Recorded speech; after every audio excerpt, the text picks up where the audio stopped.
Okay, Simone Weil, first time. Let's see how you did. Let's do our poll.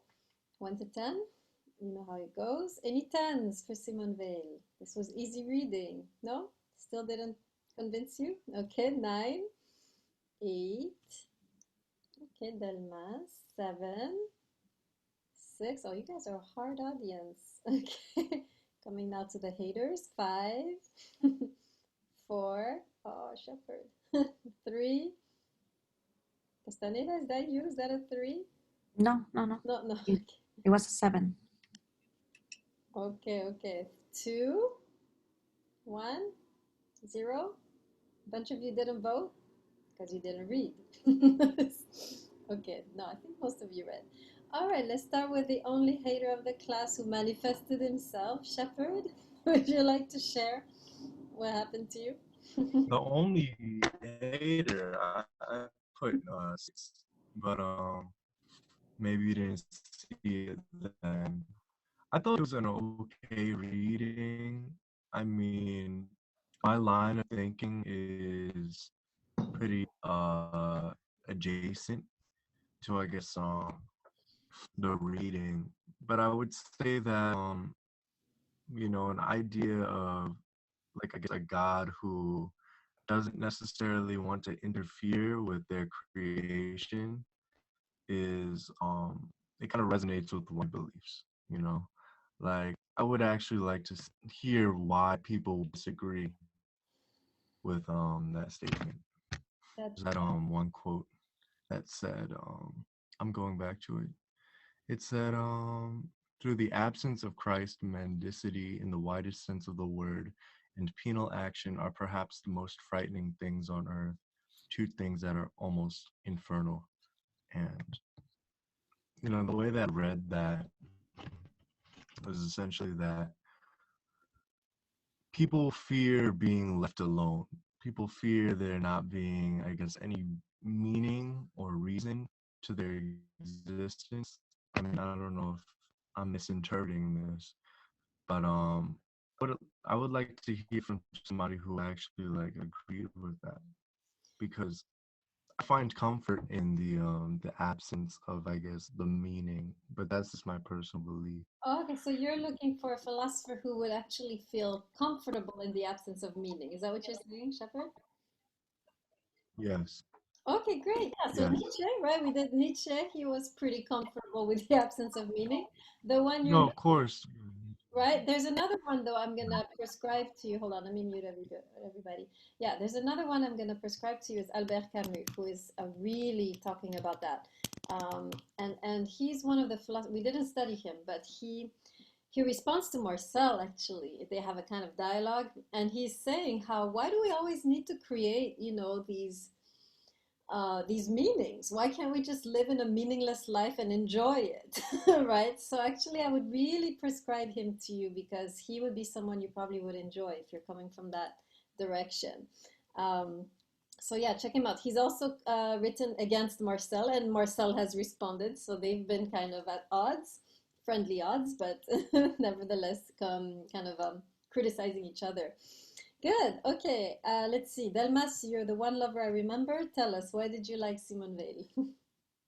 Um, Mainly specifically because of how some of her arguments regarding partaking in these different, whether it's enjoyment of the world or these different religious ceremonies or um, just these different aspects about the world can just point us, or like they're like little facets or little experiences that are just there to point us to God. And it just reminded me of Gabriel's Marcel's argument from feelings, that there are certain feelings that we experience in this world that although we can't find certain cause for right, but if we can't find them here, then it must entail that there's something more. And I was trying to find the common ground about that, and I thought they were very similar. Yeah. Well, from one here, they're both kind of Catholic, right? So, I mean, Marcel sounds Catholic, right, when we meet him, and she is actually Catholic. So, okay, good. So you're seeing common ground. I think you're right. That's a good way to I think that's an interesting idea, right? To see them together. I hadn't thought of that myself. Good. Okay. All right. Let's get into the text, see what we can glean from this text, and then we'll talk about later your final project. So, all right. So let's begin. Where did I do with the book? Let's begin on page 83, which is where she talks about. So today we're going to be dealing mostly with this notion of the first question we mentioned, right? Where was God during the Holocaust? Remember last time I contrasted her with Levinas on 2 points, right? Where is the question, where is God? And the second issue of personal relationship, possibility of a personal relationship. So today we'll look at how she responds to the issue of where was God during the Holocaust, right? And so she's going to actually, I'm just anticipating, right? She's going to say, remember, against Levinas, for Levinas, God is in the oppressed. For Simone Weil, we are the hands and feet of God, right? If God is absent, it's because we have been absent. We have not been vessels for God's love. We have been thinking about ourselves too much, right?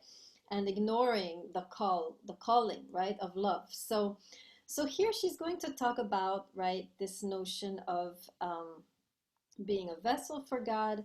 But first of all, she's going to talk about the love of God, right? Before you can become a vessel of God, you need to have some kind of a connection, right? So we're going to talk about that here on page 83.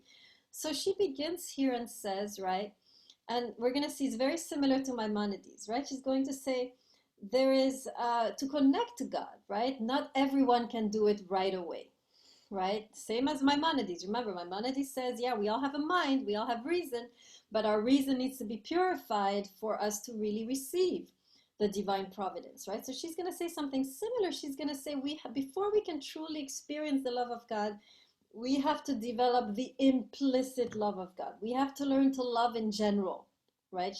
In a way. So does anybody remember what are the 3 implicit loves of God that she talks about here on page 83? Can anyone tell me? What are these 3 preparatory loves that we have to develop before we can even attempt to receive God's love or connect to God in that way? Anybody remember? You can put it in the chat or you can raise your hand. It's on page 83. You should be there with me.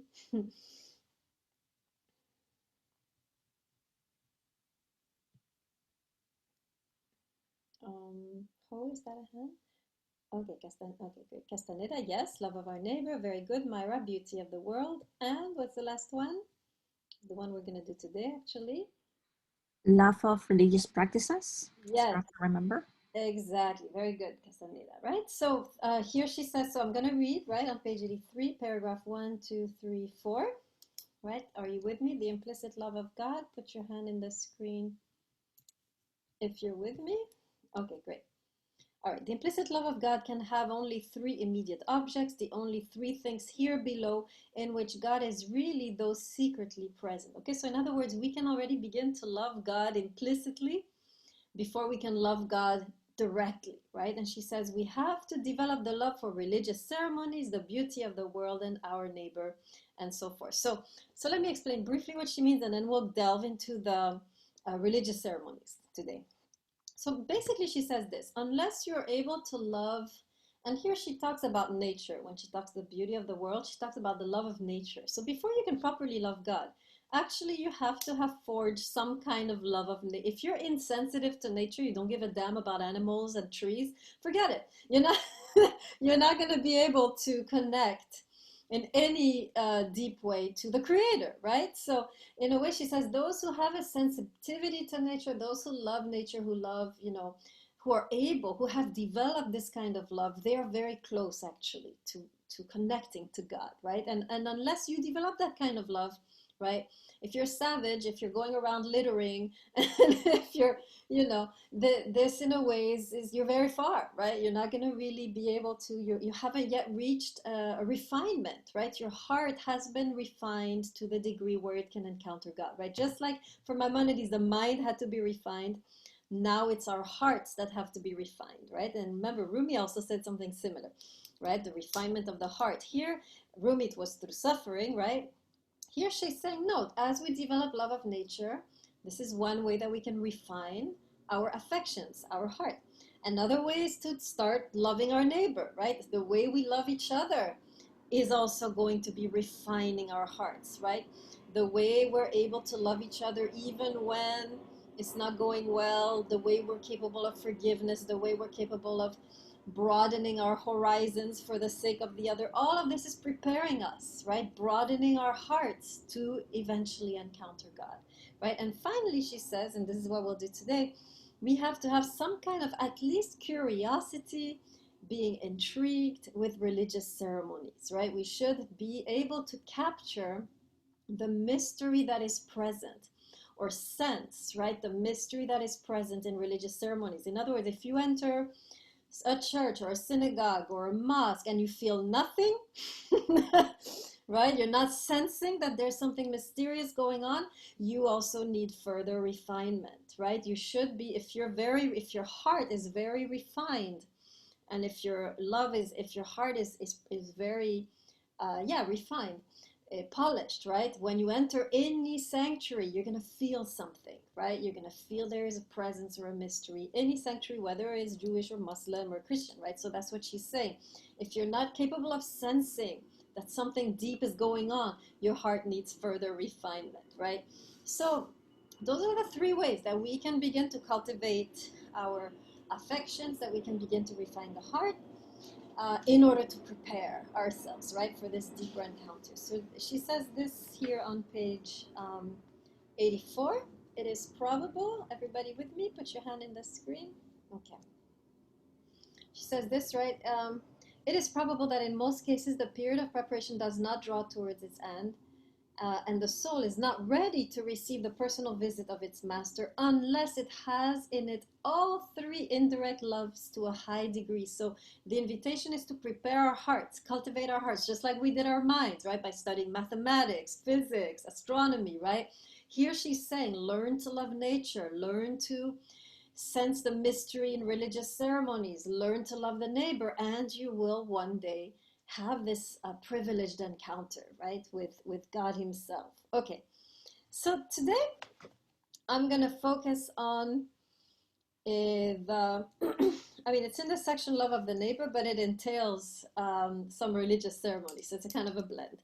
So in order to understand today's section, we need to understand, she's drawing on the Catholic concept of the sacrament. So we're gonna talk about that a little bit, and then we'll go in the text. So first of all, what is the definition, for the Catholics in the class, you're gonna help me, what is the definition of a sacrament? What is so special about a sacrament? Well, first of all, let's make a list of all the sacraments. There are like 7 or 8. Who can make me the list? What's the first one? And they're usually in chronological order. Okay, so baptism is the first one. Good. What else? Castaneda, help us out. You can Holy Communion, communion. Good. Continue. confirmation, Confirmation. marriage. Uh-huh. What else? I don't know, when you die and you have to call a priest. I don't know what it's called. Last rites. And I don't remember anything else. When you're sick. Thank you, Karuchi. Anointing of the sick. Those are the main ones. I think, is there another one? 1, 2, 3, 4, 5, 6. Is there a 7th one that I don't know about? I think that's it, right? Catholics, are you with me? Karuchi, you confirm? Did we say marriage? Barrera? Isn't your first penance, isn't that a sacrament as well? Repentance? Okay. Yes, is that what you're saying, Janakopoulos? Is that confirmation? Oh, okay, great. Yeah. Okay, great. Okay, so I think we got them all. All right, excellent. No, Professor, the last one is a sacrament called holy orders. That is when people become ordained as priests into the church. Got it. Thank you. Okay, perfect. We have them all now. Okay, excellent. We had little Catholic 101. Okay, Catholicism 101. Now, let me just explain. I'm going to explain 2 of them, which she's going to use, and then this is going to help us understand what is a sacrament, right? First of all, we know these are the 7 sacraments of the church. First of all, what we know about a sacrament is that it's a ritual, but it's more than that. We're going to see that, right? So I'm going to focus on baptism and communion, or the Eucharist, which is how she calls it, right? because these are the two main sacraments she's going to refer to when she talks about loving the neighbor. Okay, so let's start with the Eucharist or communion. Can anyone describe what is going on there? What's happening? Who wants to volunteer? Karuchi, go ahead. Okay, so in the Catholic Church, the sacrament of the Eucharist, which is called communion, because essentially you are receiving the body and the blood of Christ. The ritual takes what is called a host, which is like a wafer, and wine, and the ritual turns that into the actual body and blood of the living Jesus Christ, and we receive that. So we eat the body and we drink the blood, and we become in communion with Christ. He enters our body and our soul, and we are with him. Yes, very good. All right, so That is at every mass, even funerals, at weddings. Any mass that is celebrated in the Catholic Church will have a moment where the Eucharist. Actually, the Catholic Mass, I don't know if anybody knows this, but if you've ever been to a Catholic Mass, it's set up into two sections. The first half of the Mass is what they call the Liturgy of the Word, where you read or Scripture is read. So it's usually one Old Testament, one New Testament, and then the Gospel. And then the priest will deliver a homily, which explains the Gospel and how we should live it and what it means to live as a Catholic through the Gospel of Jesus Christ. And then the second half of the Mass is the Liturgy of the Eucharist, which is the whole idea of the ritual of turning the host and the wine into the body and the blood of Christ. We receive it, and then we reflect on our sins and our prayer and our becoming one with God. And if you actually look up the definition of sacrament in the Catholic sense, it is a ritual that is meant to enrich our relationship with God and Jesus Christ. Okay, very good. We have a perfect summary from the expert, right? So perfect. Hope most of you got now a sense, right, of what the Catholic Mass is, the two sections, and what happens in the second section. This is what she's referring to. So just to make it a little more less strange, right? This idea of eating the blood or flesh of Christ can be kind of strange. It was actually very strange when Jesus mentioned it, even in his time when he mentioned it to his disciples. They were like, "What? What's going on?" Right? So basically, this is a ritual by which you welcome the presence of God in your life. That's how I would interpret it, right? This is just a ritual by which, of course, in Catholicism, this is the actual Christ, right? And that's fine. It's because this is what makes it different from Protestantism, right?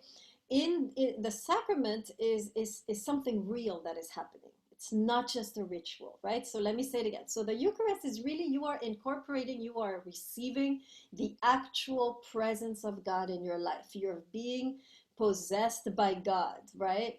And there's a very powerful ritual. Why? Because it's actually not just a symbol, there is an actual infusion of the divine in your body at the moment that you eat this, right? So a sacrament, let me make it clear, right, is a ritual whereby you attract the divine presence, right, into your, in this case, your body, your life.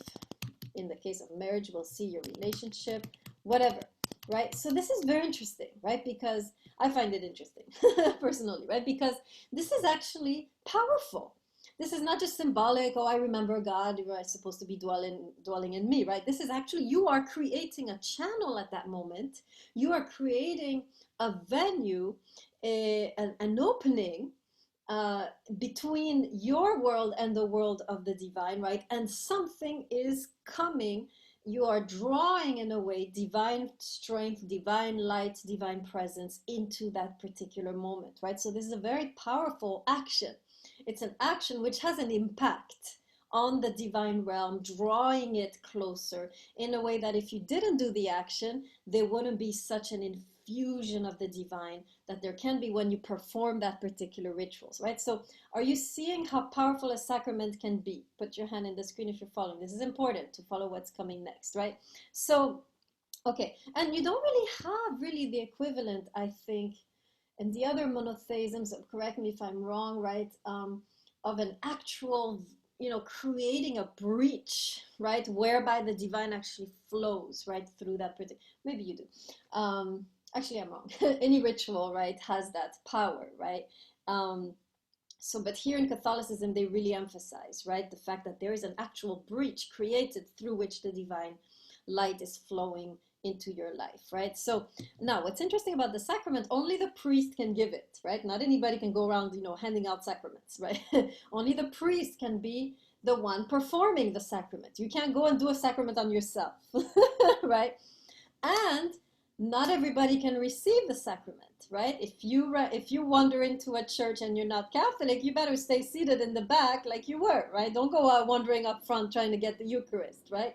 This is only for those who have been already integrated in the church, right? So not everybody gets the sacraments. Now, briefly talk about baptism, quickly marriage, and then we will see what Simone Weil does with those, okay? Because she's going to do something very, very controversial with those sacraments. So briefly, baptism, same thing, right? Usually, of course, in Catholicism, they baptize the child, right, the baby. And again, it's the same thing, right? Because in Catholicism, the idea is that we are born sinful, right? At the moment of baptism, this is really, the child is giving a new beginning, right? Anything could happen.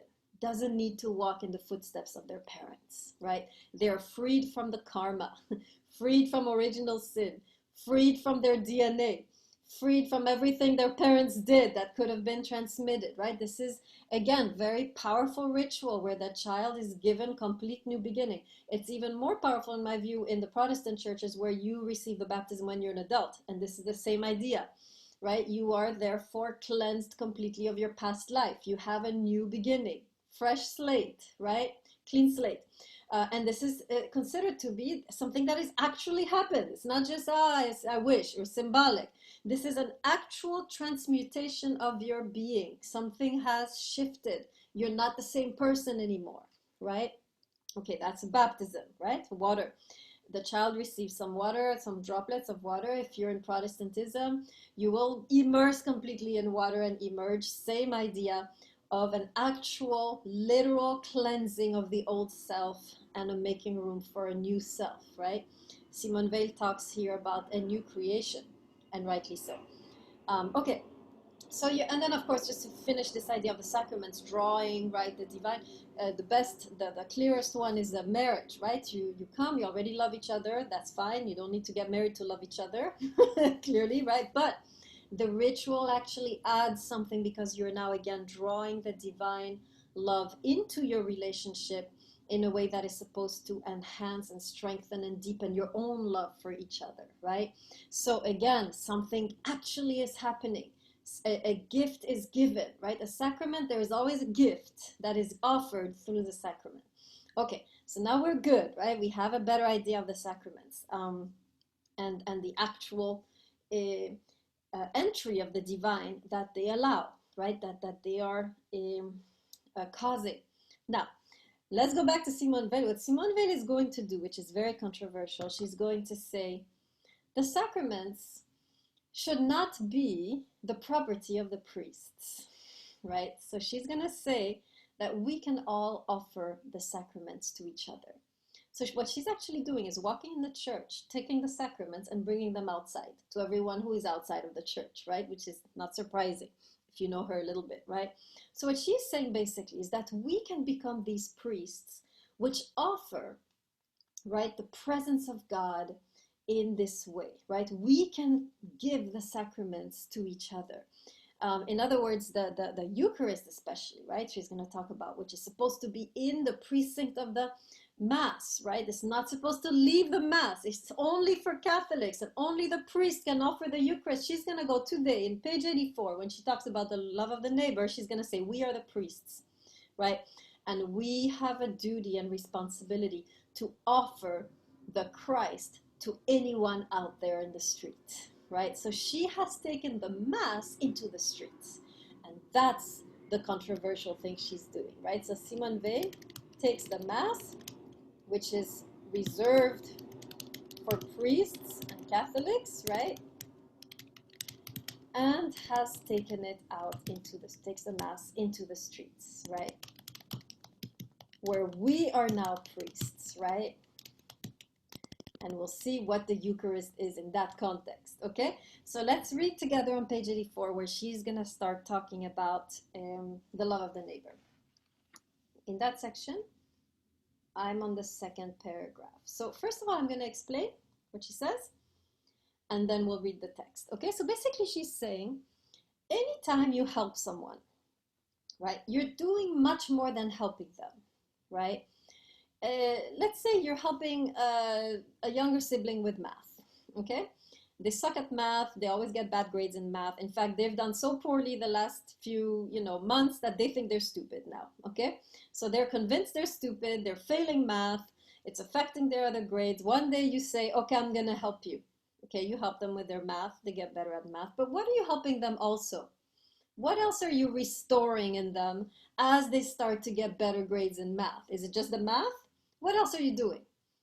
What else is reviving that they have lost? Instilling confidence in them. Exactly. Now all of a sudden they have confidence. They don't feel like dummies. They feel, smart again. They feel, thank you, Karuchi, they believe in themselves. They have faith in themselves. They have, now they're blossoming as a human being. In other words, what you have done is restored the image of God in them. You have in a way caused, right? You have in a way filled them with the divinity that they had lost. Do you follow, right? As they got worse and worse in math, they were becoming more and more, like nothing. And now, by the way you've been helping them, it's like they're shining again, right? They're again, the divine spark in them is again radiating, right? And in a way, that's what Simone Weil says, that when you help someone, you don't just help them, I'm quoting, you are causing the Christ to enter them, right? You are giving them back their light, their confidence, their strength. The divine spark is again rekindled in them. That's what she means when she says you don't just make them good at math, you're causing the Christ to enter them. And that is exactly what is happening in the Mass when the priest gives you the Eucharist. So she's saying we are supposed to give each other the Eucharist, except now the Eucharist is no more just this little host. It's help in math, or some, pay a lunch, or help someone through the street, or help someone carry the groceries, whatever, right? Anything you're doing, you are presenting them with what the priest calls the Eucharist, right? You're presenting them with the body of Christ and allowing that to enter them and to renew them, right? That's the powerful way that she's saying when we are helping someone, we are actually not only, the hands and feet of God, but we're allowing God to enter them again. They are again filled with God. They are again, their light is shining again, right? Okay, so let's read what she says here on page 84. The text of the gospel, everyone with me? Second paragraph in the second section. The text of the gospel, put your hand if you're there. Okay. All right, so she says this here. She says, the text of the gospel is concerned only with Christ's presence in the sufferer. Yet it seems as though the spiritual worthiness, okay, etc., going on. It must then be admitted that it is the benefactor himself, so us, when we give something to someone, we are the bearer of Christ. So first of all, that's the first point. We are the bearer of Christ, meaning we are the ones who represent Christ when we help someone. We are, like I said, the hands and feet of God. If we are not there, there is no Christ. If we are not there, there is no God. Where was God during the Holocaust? He was where we were. If we were not around, he was not around, right? So first thing we learn here, we are the bearers of Christ, right? And second thing, who causes Christ to enter the famished sufferer with the bread he gives. In other words, anytime you help someone or offer something to someone or give something of yourself to someone, you are allowing God to enter them. It's not just the math, it's not just the groceries. God is entering them, and in a way there's a powerful shift in their being that you're causing by helping them, which is beyond the math, beyond the food, beyond the shelter. It is the actual renewal, right, of their own life, right, as you're doing that.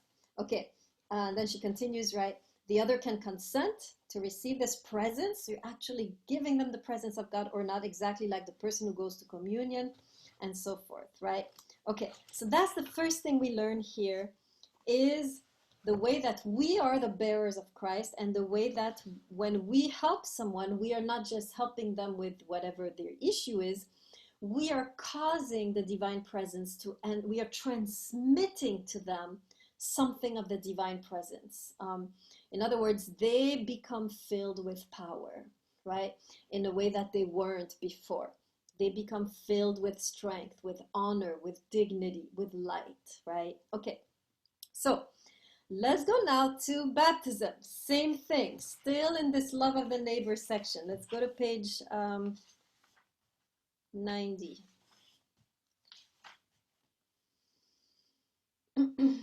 Okay, so again, I'm gonna summarize and then we'll read the text, right? So here she's talking about something very specific, which is less about giving, more about loving, right?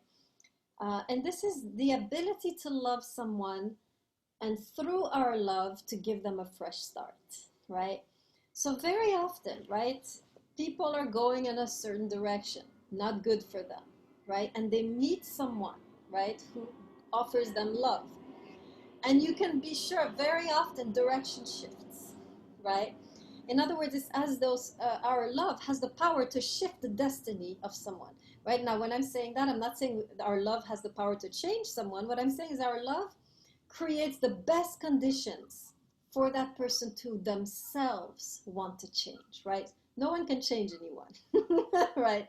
Let's get that out of our mind. But our love can create the environment in which that person one day will decide by themselves, I want to change for you, right? Because of your love. So this is here, she's describing here something very powerful, which is the power of our love to change the course of our beloved going over there, struggling with addiction, struggling with infidelity, struggling with abuse, right? Violence. If we know how to love them well enough, we can shift their whole destiny and give them a fresh start. This is what Simone Weil calls baptism, right? In other words, we have the power to baptize each other, meaning to give each other a new beginning through our love, right? When we love someone through thick and thin, and we stand by them no matter what, a shift often happens in that person where their whole destiny turns, right? Turns around. Okay, so she says this here on page 90. Let's go to the last sentence of page 89. He who being, are you there? Put your hand in the screen. Okay. All right. He who being reduced by affliction to the state of an inert and passive thing. Okay, so often affliction, a lot of people, right, they are afflicted, they suffer, they go through a lot, and they're very reduced, demeaned, right? That person, she says, can return, at least for a time, to the state of a human being through the generosity of others. Such a one, if he knows how to accept and feel the true essence of this generosity, receives at the very instant a soul begotten exclusively of charity. And now here's the quote you underline. He is born from on high of water and of spirit, meaning he's baptized. All right, this is how the Bible describes the baptism. The word in the gospel, anoten, means from on high more often than again. Here it is, that the main sentence, to treat our neighbor who is in affliction with love is something like baptizing him, right? And so that's what she's saying here, is the power of our love to baptize our beloved, right? We can baptize them, give them a fresh start, give them a new beginning, a new destiny, if we know how to love them well enough, right?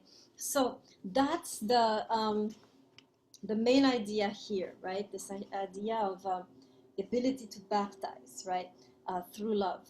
So now you can see, right, how Simone Weil is doing something quite original, right? She's taking these sacraments, which are reserved for Catholics, which are only experienced, right, through the priest, and she's saying, no, we should be taking the Mass into the street. The church has to break open, has to burst open, and from now on, everyone should be able to eat of the Eucharist. Everyone should be able to receive the baptism, and I will make sure it happens, right? We can make sure it happens. We have the power to be priests in the world, bearers of Christ, right? And we have the power to infuse someone with the divine presence through our help, and we have the power to renew their lives through our love, right? And that's what she's talking about here, right? Very powerful.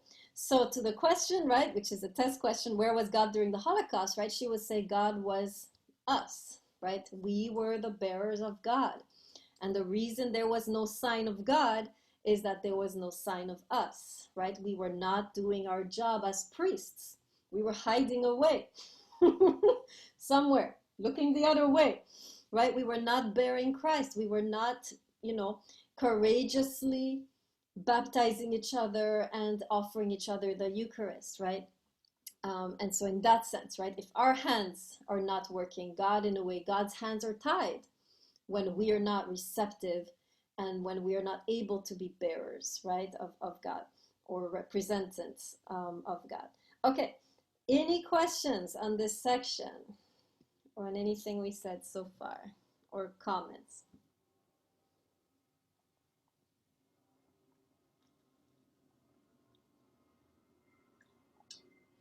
Okay, good. All right then, so let's get into what I wanted to talk about earlier. First of all, I need to see after class a couple people. I need to see U and Castaneda. Can you guys stay after class? U, are you here? Castaneda, are you here? Please say something. Yes, I'm here. Okay, you're good. U, are you listening? Yes. Okay, very good. So both of you please stay after class. All right, great.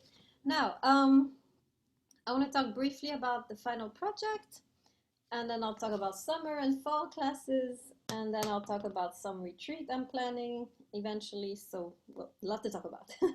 Okay, let me actually pause the recording. I don't think I need to have this on the recording.